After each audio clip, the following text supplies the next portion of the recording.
Hi guys, நம்ம இன்னைக்கு ஒரு மானங்கிட்ட ஊரை பத்தி பார்க்க போறோம். என்ன எப்படி சொல்றாங்கன்னா, நீ ரொம்ப கேவலமானவ, நீ ஒரு அந்த மாதிரி guys, bad words and everything.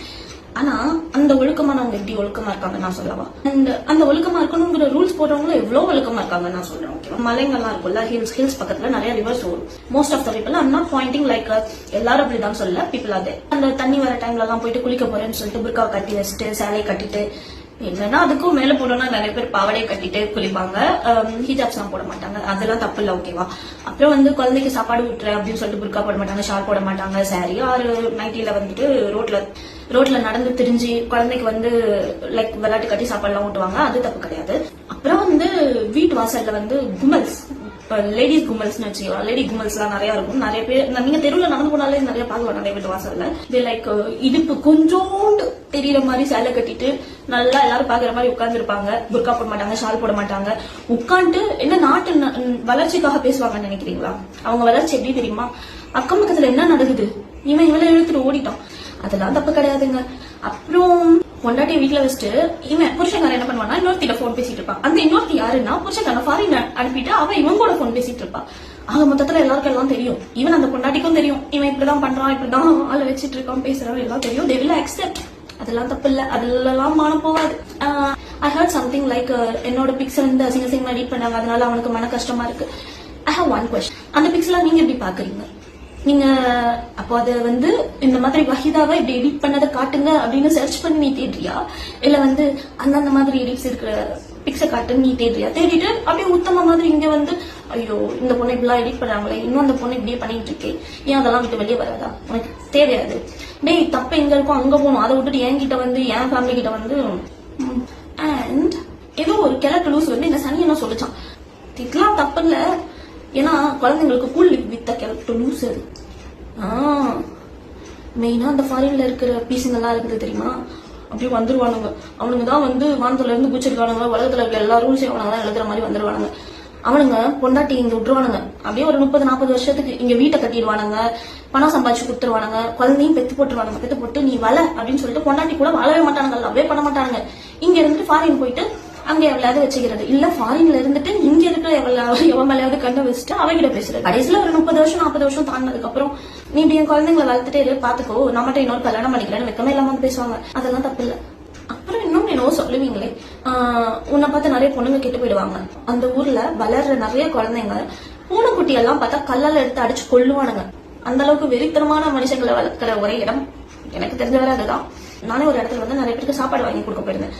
ஒரு முஸ்லீம் ஆளு தான். ஹி வாஸ் டெல்லிங் லைக், நீ சாப்பாடு கொடுக்கறதா இருந்தா முஸ்லீம்க்கு மட்டும் கொடு, வேற மதத்துல இருக்கவங்க யாருக்கும் சாப்பாடு கொடுக்காது, ஏன்னா அவங்க எல்லாம் குடிப்பாங்க. ஏன் இவனுங்க குடிக்க மாட்டானுங்களா? when I saw him, ஒரு குழந்தைய தூக்கி வச்சுட்டு அவன் விளையாடிக்கிட்டு இருக்கான். அப்படிப்பட்டவன் ஃபேமிலியோட கஷ்டப்படுறான். அந்த டைம்ல நான் அவரை பாக்குறப்போ ஏன்னா இன்னும் கேவலமா இருக்கீங்க.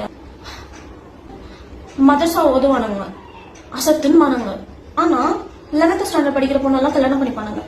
நீ உண்மையிலே நல்லவனா இருந்தா, உன் மனசுல நல்ல ஈமான் இருந்துச்சுன்னா நீ என்ன பண்ணிருக்கணும், அந்த பொண்ணுக்கு ஓகே அட்லீஸ்ட் அவளை 12th ஸ்டாண்டர்டா கம்ப்ளீட் பண்ண விட்டு இருந்திருக்கலாம்.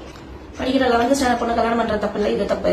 அங்க ஒரு வழக்கம் இருக்குங்க. ஆனா அந்த ஆம்பளைங்க எல்லாம் ஒரு 6 மணிக்கு மேல நாளே கிளம்பி ஒரு இடத்துல போயிட்டு கும்பலா உட்காந்து நாட்டு வளர்ச்சியா பேசுவாங்கன்னு நினைக்கிறீங்க? they will go and have fun. இந்த பொண்ணுங்களை படிக்க வச்சு MBBS ஆக்குனாலும் அந்த பொண்ணுங்களை கல்யாணம் பண்ணி கொடுத்துருவாங்க, வேலைக்கெல்லாம் அனுப்ப மாட்டாங்க. மேக்சிமம் லெவல் அந்த பொண்ணுங்க போனோம்னா, I'm not telling about everyone, just some cases. மிஞ்சு போனோம்னா வெளியே பேசலாம். ஒரு 4-5 பொண்ணுங்க கூட கான்டாக்ட் வச்சுக்கலாம், அவங்கள மீட் பண்ணலாம். ஆனா சமத்தா வீட்டுல டெய்லி சமைச்சிட்டு 3 வேளை சமைச்சிட்டு குழந்தைய பெத்துட்டு வளர்த்துட்டு அப்படியே இருக்கணும். ஆனா இவனுங்க என்ன பண்ணுவானுங்க தெரியுமா? Facebook, Instagram அப்படின்னு சொல்லிட்டு சோசியல் மீடியா யூஸ் பண்ணி நிறைய புது பொண்ணுங்கள்ட்ட கல்யாணமே ஆகாத மாதிரி நல்லா டெக்ஸ்ட் பண்ணுவானுங்க. அண்ட் முக்கியமான ஒரு விஷயத்த சொல்லணும்னு நினைச்சேன்.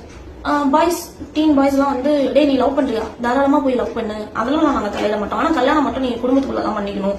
அங்க இன்னொரு பொண்ணை நீ காதலிச்சு ஏமாத்திக்கோ, நீங்க ஃபேமிலியில கட்டி வைக்கணும், குழந்தை குட்டி எல்லாம் பெத்துட்டு சொத்து அதெல்லாம் சம்பாதிச்சு சந்தோஷமா வாழு. ஆனா அந்த நாங்க என்ன பண்ண தெரியுமா, லைக் அவங்க எப்படி கேட்டாங்களோ அதே மாதிரி லவ் பண்ணுவானுங்க, பொண்ணுங்களை ஏமாத்துவானுங்க. அதுக்கப்புறம் வீட்டுல பாக்குற பொண்ணை கல்யாணம் பண்ணிப்பானுங்க, சொந்தத்துக்குள்ளே பண்ணிப்பானுங்க. பண்ணிட்டு வீடு எல்லாம் சம்பாதிச்சு சேர்த்துட்டு அந்த பொண்ணை ஃபேமிலிக்கு வச்சுக்கிட்டு அவளையும் விட்டு கொடுக்காம அவளையும் ஓட்டிக்கிட்டு பொண்டாட்டியும் ஓட்டிக்கிட்டு இந்த பக்கம் ஆன்லைன்ல பல பொம்பளைங்களை தேடுவானுங்க. இந்த பொழப்புக்கு தான் சொந்த அண்ணனே வந்து தான் பொண்டாட்டி ட்ரை பண்ணான்னா தட்டி கூட கேட்க மாட்டானுங்க. ஏன்னா குடும்பத்துக்குள்ள சண்டை வந்துரும்ல, அதனால அதெல்லாம் கேட்க மாட்டாங்க. பொண்டாட்டி வந்து இதெல்லாம் வெளியே சொல்லாத அப்படின்னு சொல்லிட்டு அமைதியா இருக்க சொல்லுவானுங்க. சரி, இன்னும் ஏதாவது டீட்டெயில் சொல்லணுமா?